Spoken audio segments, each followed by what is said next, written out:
بسم اللہ الرحمن الرحیم۔ السلام علیکم۔ میری عمر 30 سال ہو گئی تھی۔ میرا رنگ بہت کالا تھا، جس کی وجہ سے مجھ سے کوئی شادی نہ کرتا۔ میری ایک گونگی بہن تھی جس نے مجھے ایک دوا دی اور اشارے سے سمجھایا کہ اس دوا کے روز 2 قطرے پانی میں ڈال کر پی لیا کرو، اس سے تمہارا رنگ گورا ہو جائے گا۔ یوں میں خوشی خوشی جو ہی وہ دوا پیتی مجھے فوراً نیند آ جاتی اور جب اٹھتی تو رنگ گورا ہوتا، لیکن عجیب سی حالت ہوتی۔ ایک رات دوا پینا بھول گئی، ابھی لیٹے کچھ ہی دیر گزری تھی کہ خدا بخشے میرے نانا جی کو، جنہوں نے میری امی جیسے دنیا کے 8ویں عجوبے کو جنم دیا تھا۔ خود تو نانا جی ساری زندگی بس نانی کے غلام بنے رہے، مطلب ان سے محبت کرتے رہے، اتنی کہ نانی جی کے جانے کے بعد نانا جی نے 10 سال اکیلے کاٹے اور پھر دنیا سے چلے گئے، لیکن گھر اور دل میں نانی کے بعد کسی اور کو جگہ دینے کا نہ سوچا۔ لیکن ہائے جانے میری امی کس پر چلی گئی تھی، جو لگاتار شادیاں ہی کیے جا رہی تھیں۔ پہلی شادی امی کی نانا جی کی زندگی میں ہی ہوئی تھی۔ امی کے پہلے شوہر نانا جی کی خالہ زاد تھے، ماشاءاللہ سے نانا جی کی عمر کی لائن کو ٹاپنے کے لیے تیار تھے۔ مسئلہ تھا ذات برادری کا، اور نانا جی برادری کے کتے سے اپنی لڑکی کو بیاہ سکتے تھے، لیکن برادری سے باہر کے ہیرے سے نہیں۔ تو اس طرح میری امی آنکھوں میں ڈھیروں آنسو لیے اپنے ابا کی عمر کی پیا کو صرف 17 سال کی عمر میں پیاری ہو گئیں۔ امی کی شادی کے 1 سال بعد نانا جی گزرے اور اگلے ہی سال امی کے شوہر بھی گزر گئے، لیکن گزرتے گزرتے امی کی گود میں ایک عدد اپنی اولاد ڈال گئے۔ امی کا پہلا شوہر بڈھا تھا، لیکن اس کے بارے میں سنا تھا کہ رچ کے خوبصورت تھا اور بڑھاپے میں بھی 100 گبرو جوانوں سے جوان لگتا تھا۔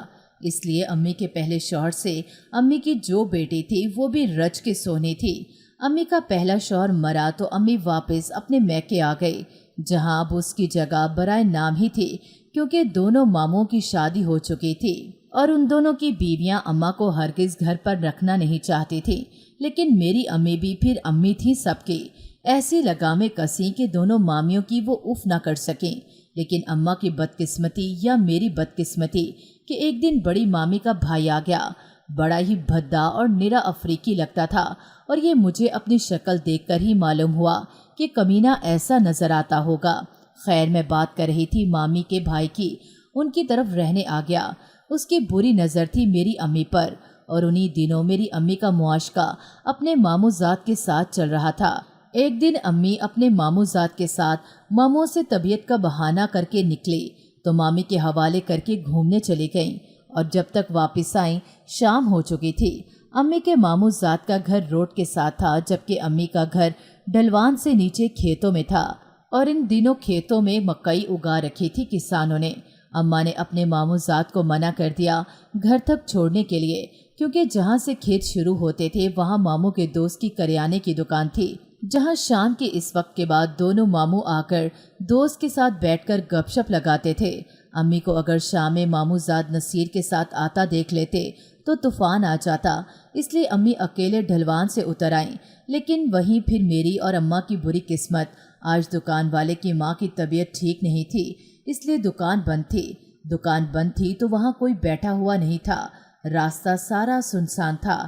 امی ڈرتے ڈرتے دکان کے آگے سے گزر کر جیسے ہی کھیتوں کے بیچ بنی پگ ڈنڈی پر داخل ہوئیں، کسی نے انہیں مکئی کے کھیتوں میں کھینچ لیا، اور وہ کھینچنے والا بڑی مامی کا بھائی تھا، جو کب سے امی پر بری نظر ڈالے بیٹھا تھا۔ ساری رات ماموں امی کو ڈھونڈتے رہے اور نیلی روتی رہی، لیکن امی نہ ملی۔ الل صبح جب مولوی صاحب نماز کے لیے مسجد جا رہے تھے تو انہیں امی بے ہوش حالت میں پگ ڈنڈی پر پڑی ملی۔ مولوی صاحب نے فوراً سے میرے ماموں کو بلایا، جو امی کو گھر لے گئے اور بہت منتیں کر کے مولوی صاحب کا منہ بند کروا دیا، ورنہ بڑی بدنامی ہوتی۔ امی کو گھر لے جایا گیا، جہاں مامیوں نے امی کے جسم کو تو ڈھک دیا، لیکن جیسے ہی اماں ہوش میں آئیں تو شور مچانے لگیں، اور جب بڑی مامی کے بھدے بھائی کا نام لیا کہ اس نے یہ حیوانیت دکھائی ہے تو ماموں غصے سے پاگل ہو کر اسے ڈھونڈنے نکل گئے، لیکن تب تک وہ رفو چکر ہو چکا تھا، اور کچھ مامی نے واسطے دے کر اور ماموں کی منتیں کر کے اپنے بھائی کے لیے موجود غصے کو ٹھنڈا کیا تھا، اور ادھر امی کا رو رو کر برا حال تھا۔ مامی نے ماموں کو مشورہ دیا کہ وہ جلد سے جلد امی کی شادی کر دیں، اور پھر ماموں بھی کوئی رشتہ تلاش کرنے میں لگ گئے۔ अम्मी के साथ ज्यादती होने वाली बात को घर में ही दबा लिया गया था, इसलिए किसी को पता न चला। और जब बात फैली कि अम्मी के लिए मामू रिश्ता देख रहे हैं, तो अम्मी के मामूजाद नसीर ने फौरन से रिश्ता भेज दिया। वो अम्मा से मोहब्बत करता था और अम्मा के साथ हुई ज्यादती से अनजान था, इसलिए भी उसकी मोहब्बत का समंदर ज़रा तेज़ी से बह रहा था। मामू ने भी सख्ती से अम्मा को मना कर दिया कि वो इस बात का जिक्र किसी से ना करे, वरना अम्मी का इरादा मामी के भाई पर पर्चा कटवाने का था। लेकिन मामी की मिन्नतें करने पर अम्मी ने चुप इख्तियार कर ली और नसीर के साथ रुखसत हो गई। नसीर अम्मी से मोहब्बत करता था और अम्मी भी जल्द पुराने हादसों को भूल गईं और अपनी ज़िंदगी में मसरूफ़ हो गई थीं। और फिर शादी के 15 दिन बाद अम्मा उम्मीद से हो गईं और फिर 9 माह बाद मैं दुनिया में आई। सुना है मेरी आमद से पहले अम्मी की सास, जो कि अब मेरी दादी थी, बड़ी ही खुश थी, लेकिन मेरी शक्ल देखते ही उनका मुंह बन गया था, क्योंकि उनका बेटा बड़ा खूबसूरत था, गोरा चिट्टा, बिल्कुल अंग्रेज़ों से नए नक्श लिए हुए। अम्मा ने देखा तो जान गई कि ये उनकी भाभी के भदे भाई का पाप था। अम्मा की बेटी नीली अम्मा के साथ ही नसीर अब्बा के घर आई थी। नीली बड़ी खूबसूरत थी, बिल्कुल नसीर अब्बा जैसी, इसलिए वो उससे लाड प्यार करते और मेरी तरफ देखते तक ना थे। वो क्या, मेरी तो अपनी अम्मा भी मुझे देखना पसंद ना करती थी। मेरा रंग बहुत ही स्याह था और स्याह शक्लों से लोग दूर ही भागा करते हैं। मैं लोगों की नफरतें सहती सहती बड़ी हो रही थी और अभी मैं 12वें साल में थी कि अम्मा और नसीर अब्बा की बहुत लड़ाई हुई, क्योंकि नसीर अब्बा को मेरी असलियत का पता चल गया था। वो चला चला कर अम्मा को बुरा भला कह रहे थे कि उन्होंने सच्चाई छुपाई थी, तभी उन्हें मैं अपनी बेटी नहीं लगती थी, क्योंकि मैं उनकी बेटी थी ही नहीं, बल्कि मैं तो इस एक रात की वजह से परवान चढ़ा गुनाह थे और बहुत भयानक गुनाह थे। इस दिन नसीर अब्बा के लड़ने झगड़ने पर मुझे पता चला कि मैं उनकी बेटी नहीं हूँ। मुझ पर भी ये अदराक उसी दिन गुजरा कि मैं नसीर अब्बा की बेटी नहीं हूँ। और सच बताऊं तो मुझे कोई ख़ास फ़र्क नहीं पड़ा था, क्योंकि मुझे तो पहले से ही लगता था कि मैं इस घर में किसी शख्स की कुछ नहीं लगती। कोई भी मेरी तरफ देखना तो दूर, मुझसे बात करना भी पसंद न करता था। इस दिन अम्मा और नसीर अब्बा की लड़ाई का इख्तिताम अम्मा की चीखों और सिसकियों पर हुआ था, क्योंकि उस दिन अब्बा ने अम्मी को बहुत मारा भी था। अम्मी अब्बू की शादी को 12 साल गुजर गए थे और मोहब्बत की शादी इतने साल भी चल जाए तो बहुत होती है। अब्बा की अम्मी से दिलचस्पी ख़त्म होती होती आज ख़त्म हो गई थी, मगर वो दिलचस्पी आखिर अम्मा से ख़त्म होकर किस में पैदा हो गई थी। अब्बा अम्मा को मार मार कर कमरे से निकले तो सामने मेरी मनहूस शक्ल देखकर ताव खाकर रह गए और मुझे धक्का देकर ज़ोर से अपने रास्ते से हटाया, जिसके नतीजे में मेरा सर पिल्लर से लगा और कनपटी से खून बहने लगा। नीली पास खड़ी मुझे देखकर हंसने लगी। नीली अब कोई छोटी बच्ची नहीं रही थी, वो 15 साल की दोशीज़ा थी। सफ़ेद दूधिया रंगत, सुर्ख गालों, गुलाबी होंठों और नीली आंखों वाली नीली इतनी खूबसूरत थी कि अक्सर उसे देखकर मैं भी मबहूत रह जाया करती थी। और ऊपर से वो अपना ख्याल भी बहुत रखती थी। रोज़ नहाती, बालों में नहाने से पहले तेल डालकर शैम्पू से धोती और अब्बा उसके लिए रंग गोरा करने वाली करीमें लाया करते थे। वो पहले ही गोरी थी, मज़ीद इन करीमों के इस्तेमाल ने उसे परी बना दिया था। उसके स्याह सिल्की बाल भी कमर पर झूलते रहते थे। मेरा बड़ा दिल करता था कि मैं नीली जैसी नजर आऊं, और कभी जो मैं नीली से रंग गोरा करने वाली करीम मांगती तो वो मुझे डांट देती थी। नीली स्कूल भी जाती थी और ऐसे बन ठन कर जाती थी कि मैं बस देख कर रह जाती। जब मैंने अब्बा से कहा कि मुझे भी दाखिला दिलवा दो स्कूल में, तो अब्बा ने मुझे डांट डपट दिया, क्योंकि मेरी शक्ल स्कूल जाने के काबिल न थी। नीली गोरी चिट्टी थी तो स्कूल जाती थी, मैं काली थी तो मैं स्कूल नहीं जा सकती थी। मैं सोचती कि नीली तो सिर्फ अम्मा की बेटी है, फिर अब्बा उससे इतना प्यार क्यों करते हैं? मैं तो अब्बा की अपनी बेटी हूँ, वो मुझसे क्यों प्यार नहीं करते? ये तो बाद में पता चला कि मैं भी अब्बा की बेटी नहीं हूँ। तो सवाल फिर भी कायम था कि ना नीली अब्बा की बेटी है और ना मैं, तो फिर अब्बा नीली से प्यार क्यों करते हैं? नीली खूबसूरत थी, इसलिए हर मोहब्बत पर सिर्फ उसका हक था। नीली गोरी चिट्टी थी, क्या इसलिए सब कुछ उसका था? अब्बा भी और अम्मा भी।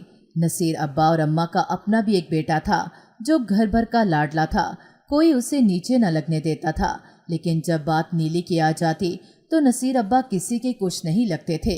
मुझे अपना छोटा नन्ना मुन्ना सा भाई बहुत अच्छा लगता था। मगर नसीर अब्बा तो क्या, अम्मा भी मुझे मुन्ने को हाथ नहीं लगाने देती थीं। वो गोरा चिट्टा दूध मक्खन सा था और मेरे काले हाथों से वो काला हो सकता था, इसलिए उसे मुझसे दूर रखा जाता था। और नीली जब चाहती उसे उठाए फिरती और जब चाहती चारपाई पर पटक कर चली जाती। कभी जो मुन्ना रो पड़ता तो किसी कोने से दादी की आवाज़ आती कि ज़रूर काली को देख लिया होगा।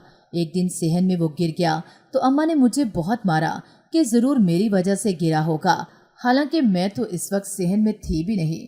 मैंने तो मुन्ने के रोने की आवाज़ सुनकर आई थी और मैं तो सबके डर से मुन्ने के पास भी नहीं आती थी। उसे गिराना तो दूर की बात थी, ये सिर्फ एक मुन्ने की बात नहीं थी। घर में जो कुछ होता उसको मुझसे जोड़ दिया जाता। एक दिन दादी सुबह नमाज के लिए उठी तो मैं भी नमाज के लिए जाग चुकी थी। सर्दियों के दिन थे।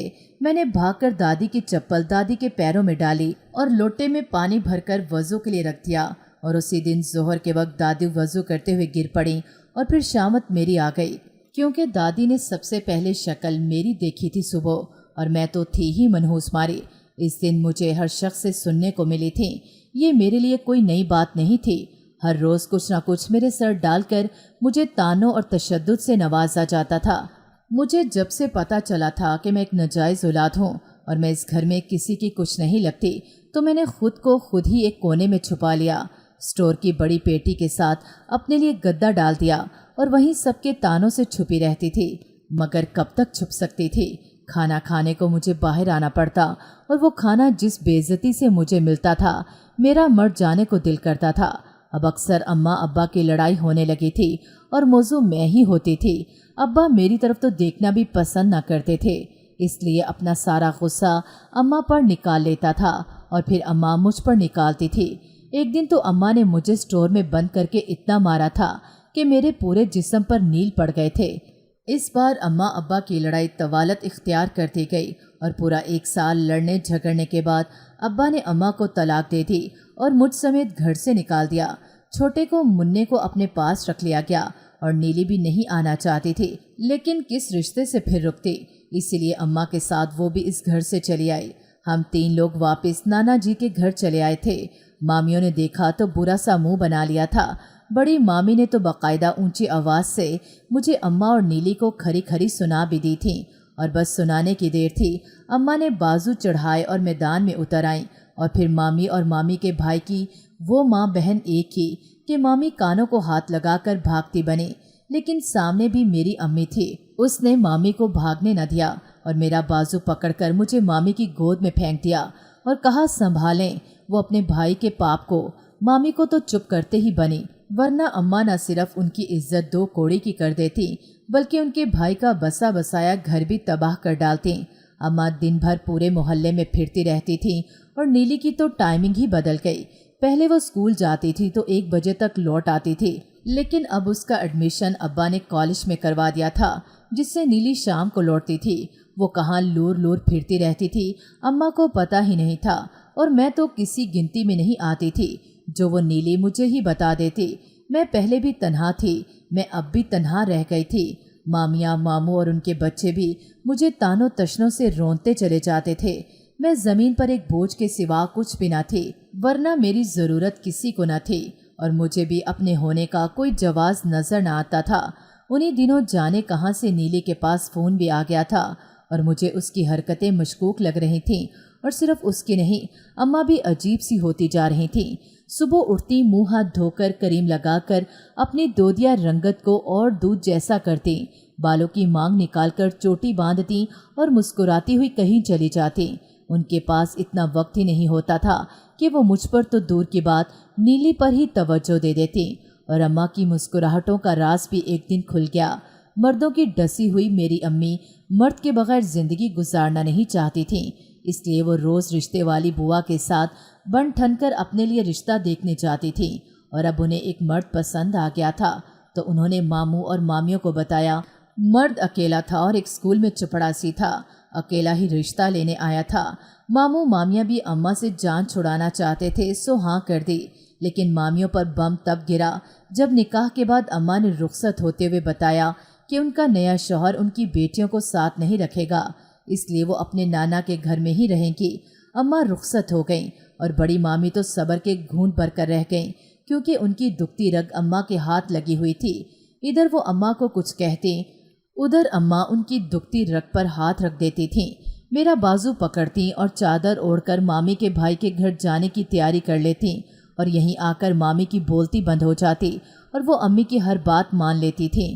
اب اماں رخصت ہوئی تو میں اور نیلی ماموں کے گھر ہی رہ گئے۔ نیلی کی سرگرمیاں تو میرے لیے مزید مشکوک ہو گئیں۔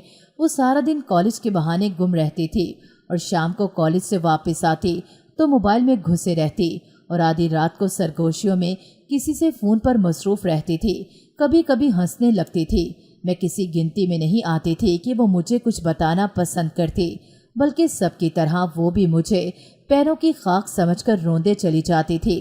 ایک دن میں نے نیلی سے چھپ کر نیلی کی رنگ گورا کرنے والی کریم لگا لی تو نیلی نے مجھے بہت مارا تھا، جیسے اماں مارا کرتی تھی ویسے ہی مارا تھا اس نے مجھے۔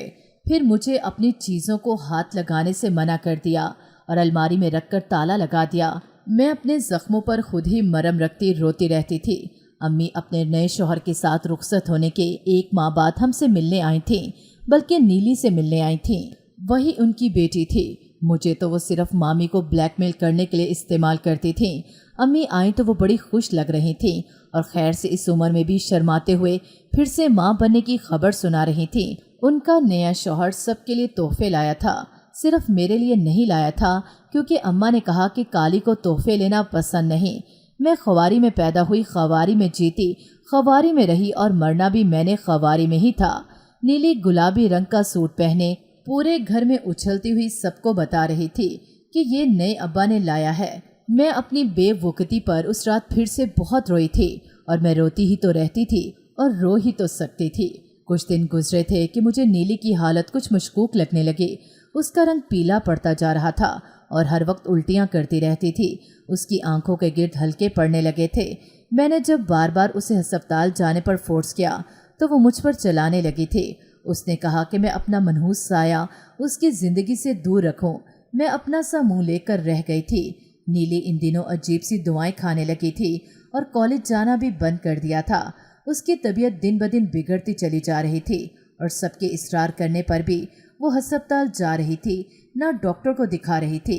ایک رات جب میں سوئی ہوئی تھی تو ساتھ والے پلنگ سے نیلی کی گھٹی گھٹی سی سسکیاں سنائی دینے لگی تھیں۔ میں گھبرا کر اٹھ بیٹھی اور دیکھا کہ نیلی تکلیف سے تڑپ رہی تھی۔ میں فوراً سے اٹھ کر اس کے پاس آئی تو اس نے مجھے اپنا فون پکڑا کر نصیر ابا کو فون کرنے کا کہا۔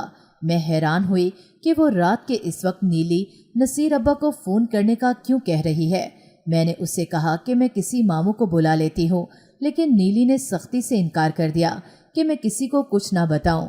وہ تکلیف سے دوہری ہوئی جا رہی تھی، اس لیے میں نے چپ چاپ اس کی بات مان لی اور نصیر ابا کو فون ملا دیا، جو 2 بار اٹینڈ نہ کرنے کے بعد تیسری بار اٹھا لیا گیا۔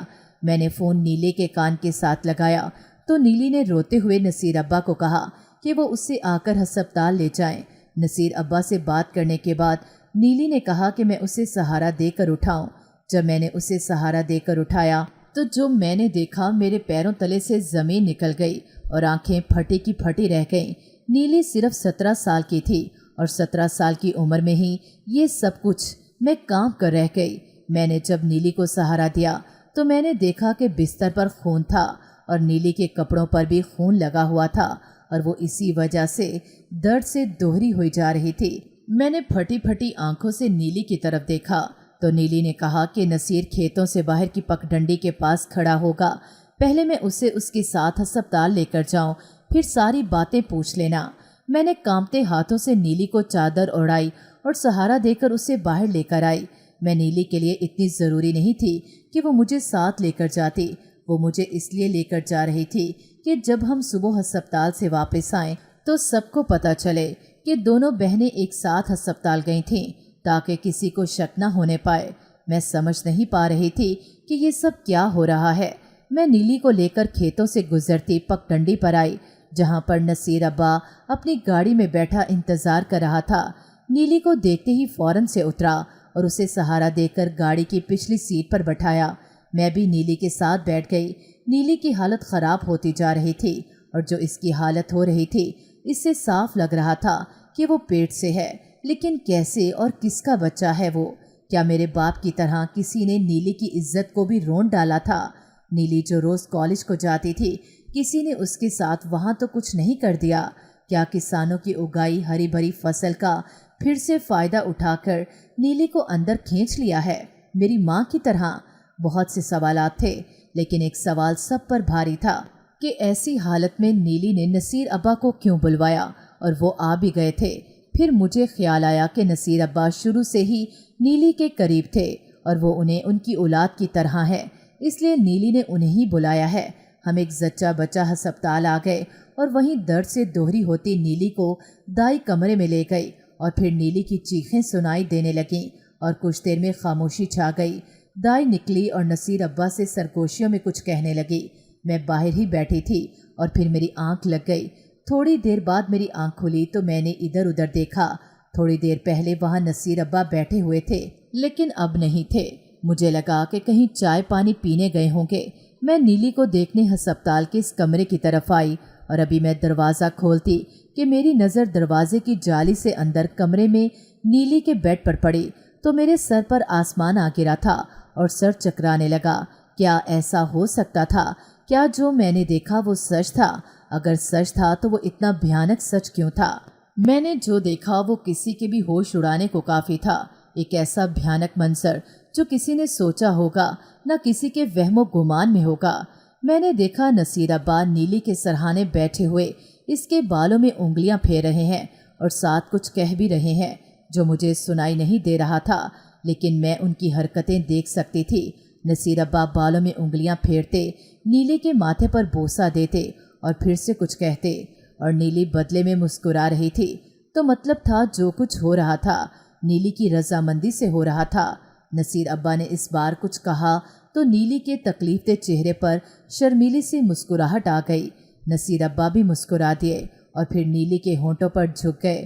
میں ایک دم سے دروازے سے ہٹ گئی۔ اس سے آگے دیکھنے کی مجھ میں ہمت تھی، نہ میرے پیروں میں اتنی سکت تھی کہ میں زیادہ دیر کھڑی رہ پاتی۔ میں واپس آ کر باہر پڑے بینچ پر بیٹھ گئی۔ میرے پسینے چھوٹ رہے تھے۔ مجھے یاد آیا امی اور نصیر ابا کے درمیان اکثر جھگڑے رہتے تھے اور نیلی کھڑی مسکراتی رہتی تھی، اور اماں کی طلاق کے بعد بھی نیلی نصیر ابا سے ملتی رہتی تھی۔ امی اور نصیر ابا کے تعلقات نیلی کے جوان ہونے پر خراب ہوئے تھے، اور پھر نصیر ابا نے اماں کو طلاق دے دی، اور اپنی ہی ماں کی طلاق کی وجہ خود نیلی تھی۔ نیلی پر جو نصیر ابا اتنی نوازشیں کرتے تھے، دراصل اس کے حسن سے اپنی آگ بجھانا چاہتے تھے، اور 17 سالہ نیلی ان کی باتوں میں بہہ کر مکمل طور پر خود کو ان کے حوالے کر چکی تھی۔ وہ جو کالج کے بہانے کئی گھنٹے غائب رہتی تھی تو وہ نصیر ابا کے ساتھ گھومتی رہتی تھی۔ جو اتنا اچھا موبائل، کپڑے اور دوسری چیزیں تھیں، وہ سب نصیر ابا نے نیلی کو دلا کر بدلے میں اس کی خوبصورتی کیش کی تھی۔ میں ساری رات باہر پتھر بنی بیٹھی رہی تھی، اور اگلے دن میں نیلی کے ساتھ گھر آ گئی۔ سب کو بتا دیا کہ میں نیلی کو ہسپتال لے کر گئی تھی۔ میں سب ویسے بھی جان گئی تھی، اس لیے نہ میں نے نیلی سے پوچھا نہ اس نے بتانا پسند کیا۔ اماں شادی کے 1.5 سال بعد ایک عدد بیٹے کے ساتھ واپس آ گئی تھیں۔ نئے ابا سے بھی اماں کی لڑائی ہوئی تھی، اور نئے ابا نے اماں کو طلاق دے کر 6 ماہ کے بچے سمیت واپس بھیج دیا تھا۔ اماں نے عدت کے دن نئے ابا کو کوستے گزارے اور پھر نومولود چنٹو کو میرے پاس چھوڑ کر کہیں نکل جاتی، اور انہی دنوں خبر ملی کہ نصیر ابا نے اپنی بہن کی نند کی بیٹی سے شادی کر لی ہے، اور شادی بھی پسند کی شادی تھی۔ نیلی نے سنا تو پاگل ہو گئی تھی۔ اس کا بھرپور فائدہ اٹھا کر نصیر ابا نے اس سے جان چھڑوا کر شادی کر لی تھی۔ نیلی نے جا کر نصیر ابا کو ڈرایا دھمکایا بھی، لیکن کچھ نہ بنا۔ اور پھر ایک دن جب ہم صبح اٹھے تو نیلی بستر پر نہیں تھی، وہ اپنا سامان سمیٹ کر جا چکی تھی۔ اماں کو اصل بات نہیں پتا تھی، اس لیے کچھ دن نیلی کو ڈھونڈنے میں گزارے، لیکن وہ نہ ملی تو دفعہ دور کہتے سب اپنی زندگیوں میں مگن ہو گئے۔ اماں پھر سے اپنے لیے رشتے تلاش کرنے لگی تھیں، اور بالآخر انہوں نے ایک بڈھے اسکول ٹیچر سے شادی کر لی اور اپنا بچہ میرے پاس چھوڑ کر چلی گئیں۔ اس بار اماں کی شادی لمبا عرصہ چل گئی۔ نیلی کا کچھ پتہ نہیں تھا، اور یوں ہی وقت گزر رہا تھا۔ میرے ماموں کے میرے ہم عمر بیٹے بیٹیوں کی شادیاں ہو گئیں، اور میری زندگی اماں کے بیٹے کو سنبھالتے گزر رہی تھی۔ مامی نے شروع میں بہت کوشش کی میرا رشتہ کروانے کی، لیکن جو بھی آتا میری شکل دیکھ کر منہ پر انکار کر کے چلا جاتا تھا، और इस तरह मैंने ज़िंदगी की 29 बहारें देख ली थीं जो मेरे लिए ख़ज़ां ही थीं। इस बार अम्मा की शादी 11 साल चल गई, जिससे एक बेटा और 2 बेटियां लेकर अम्मा एक बार फिर तलाक लेकर आ गईं। लेकिन अम्मा की बुढ़ापे में भी जवानी कम होने का नाम न लेती। उसने फिर से बुआ को रिश्ता देखने का कह दिया। अम्मा को हमेशा की तरह आज भी मेरी फिक्र नहीं थी। मैं उनके लिए ज़रूरी थी तो बस इस हद तक कि उनकी तलाक के बाद उनके बच्चे मेरी जिम्मेदारी बन जाते थे। इस बार अम्मा ने फिर से शादी कर ली और एक अमीर कबीर शख्स से शादी कर ली, जिसने अम्मा को औलाद समेत कबूल कर लिया। अम्मा सवाए मेरे अपनी सारी औलाद को साथ ले गईं, क्योंकि मैं एक बदसूरत लड़की थी जिसे उन्हें अपनी बेटी बताते हुए शर्म आती थी। यूँ 1 साल और गुजरा और मैं 30 साल की हो गई और एक दिन नीली वापस आ गई। नीली के पास अपनी गाड़ी थी और वो सोने से लदी हुई गार्ड्स के साथ बड़ी ठाठ से आई थी। मामियों ने जब नीली की अमारत देखी तो इसके आगे पीछे फिरने लगी। नीली ने कहा कि वो मुझे अपने साथ ले जाने आई है। मुझे हैरत हुई कि नीली को मुझसे इतनी मोहब्बत कैसे हो गई कि वो मुझे लेने खुद ही आ गई। खैर जो भी था वो मेरी बहन थी, सो मैं उसके साथ चली आई। मैं नीली की आलीशान गाड़ी में बैठी थी और तभी पुलिस की गाड़ी आई। पुलिस ने नीली के कहने पर नसीर अब्बा को घर से घसीट कर निकाला और गिरफ्तार कर लिया। नीली इन सबको सजा देने आई जिन्होंने उसका दिल दुखाया था। वो मुझे अपने बड़े से घर में ले आई और मुझे गले लगा कर कहने लगी कि मुश्किल वक्त में मैंने उसका बहुत साथ दिया और एक बार भी कुछ नहीं पूछा, इसलिए उससे मुझसे मोहब्बत हो गई थी। अपनायत का एहसास हुआ था। मैं सारी ज़िंदगी बहन की मोहब्बत को तरसी हुई लड़की थी। फ़ौरन से उसके गले लग गई। नीली इतने बड़े घर में अकेली रहती थी। उसने अभी तक शादी नहीं की थी क्योंकि उसने बताया कि वो अमीर बनने के लिए मेहनत कर रही थी और मेहनत के दौरान शादी करना मेहनत पर पानी फेरने के बराबर है। एक दिन नीली देर तक घर न आई तो मुझे परेशानी हुई और थोड़ी देर बाद खबर आई कि नीली को किसी ने कंस्ट्रक्शन बिल्डिंग से धक्का दे दिया है। नीली अस्पताल में थी। मैं घबराकर अस्पताल भागी थी। नीली के बहुत से अज़ार डैमेज हो चुके थे, जिसकी वजह से वो बोल नहीं पा रही थी और गूंगी हो गई थी। इसकी ये हालत देखकर मैं बहुत रोई, लेकिन फिर मैं हर तरह से उसका ख्याल रखने लगी ताकि वो जल्द सेहतयाब हो जाए और वो ठीक हो गई, लेकिन बोल नहीं पा रही थी। मैं उसके साथ इतने बड़े घर में खुश थी, लेकिन मेरे अंदर की लड़की को भी ख्वाहिश थी कि मेरी शादी हो और मेरा घर बसे। लेकिन 30 साल की होने के बावजूद मेरी शादी का कोई इम्कान नहीं था। मेरी शक्ल काली थी, इसलिए कोई मुझसे शादी ही नहीं करता था और ज़िंदगी इसी फ्रस्ट्रेशन में गुजर रही थी कि एक दिन नीली ने इशारों में मुझे समझाया कि उसके पास एक ऐसी दवाई है जिससे मेरा रंग आहिस्ता आहिस्ता गोरा हो जाएगा। इन दिनों मुझे नीली पर बहुत प्यार आता था और एतबार भी बहुत आता था, इसलिए मैंने खुश होकर फ़ौरन से उसे वो दवाई लाने का कहा और अगले ही दिन वो दवाई ले आई जो रात को खानी थी। मुझे थोड़ा अजीब लगा कि सफ़ेद होने की दवाई मुंह पर लगाने के बजाय खानी क्यों है, लेकिन मुझे गोरा होने से मतलब था, इसलिए मैंने सब बातों को जाने दिया और नीली की दी हुई दवाई खा ली, जिसे खाते ही मुझे फ़ौरन से नींद आ गई और मैं सो गई। अगली सुबह उठी तो मेरी हालत कुछ अजीब सी हो रही थी, लेकिन मेरा रंग कुछ बेहतर हो रहा था। मैंने नीली से जिक्र किया तो उसने इशारों में मुझे पुरसुकून रहने का कहा और फिर रोज़ यही होने लगा। मैं दवाई के 2 कतरे पीती तो मुझे फ़ौरन नींद आ जाती और मैं सो जाती। अगली सुबह मुझे अजीब सा एहसास होता और रंग थोड़ा थोड़ा बेहतर हो जाता। मेरी हालत भी अजीब सी हो रही थी। मैं परेशान रहने लगी कि ये मेरे साथ क्या हो रहा है, तो नीली मुझे रिलैक्स कर देती। एक रात मैं इतनी थक गई थी कि दवा पीना भूल गई और उसके बाद जो मैंने होते देखा मेरे रोंगटे खड़े हो गए। मैं जैसे ही सोने के लिए लेट गई तो मैंने देखा कि 2 मर्द और नीली मेरे कमरे में आए। नीली बोल पा रही थी। उसने इन दोनों मर्दों से बहुत से पैसे लिए और कहा कि जब काम ख़त्म हो जाए वो बता दें ताकि वो आकर ओरिजिनल क्रीम लगा दे, जिससे सुबह उठकर मुझे लगे कि मेरा रंग सफ़ेद हो गया है। मुझे उम्मीद नहीं थी कि नीली मेरे साथ इतना बड़ा धोखा करेगी। इनमें से किसी एक आदमी ने कहा कि ये लड़की तो बहुत काली है, जिस पर नीली ने कहा कि तुम अपनी हिवस पूरी करने से मतलब रखो, क्या हुआ काली है, लड़की तो है ना। और वैसे भी उसे अपना कंवारापन बुरा लग रहा था। अब दूर हो गया इसका कंवारापन। और इसके बाद वो दोनों मर्द मुझ पर टूट पड़े। मैं क्या करती, मुझे कुछ समझ नहीं आ रही थी। मैं आज खुद को बचा कर करती भी क्या, इतने दिन से मेरे साथ खिलवाड़ ही तो हो रहा था, आज भी सही। अगली सुबह मैं उठी, मैंने एक फैसला किया और नीले की गैर मौजूदगी में इसके कमरे में गई। उसने मुझे नासमझ समझकर अपनी सरगर्मियों के बहुत से सबूत कमरे में ही रखे हुए थे। मैंने वो सब इकट्ठे किए और पुलिस के पास जाकर सब दे दिए, जिसके बाद पुलिस ने कार्रवाई की और नीले के जिस्म फरोश गैंग को पकड़ लिया, जिसके बाद अदालत ने उन्हें सख्त सज़ा सुनवाई। इस सब के बाद भी मैं वहीं थी, अकेली खड़ी, और मुझ जैसी अकेली औरत की जगह दारुल उमान में ही थी, जहां मैंने पनाह ले ली। मेरा बाप और माँ दोनों अपनी जिंदगियां जी रहे थे, लेकिन मेरे बाप की एक रात की मस्ती ने मुझ जैसी बदकिस्मत को जन्म दिया था, जिसने सारी जिंदगी दरबदर ही होना था।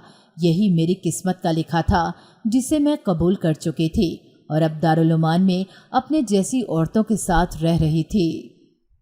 नाज़रीन, अगर आपको हमारी कहानी अच्छी लगी है तो वीडियो को लाइक करें, शेयर करें और हमारे चैनल को सब्सक्राइब करें। अगली वीडियो तक इजाज़त दें। अल्लाह हाफ़िज़।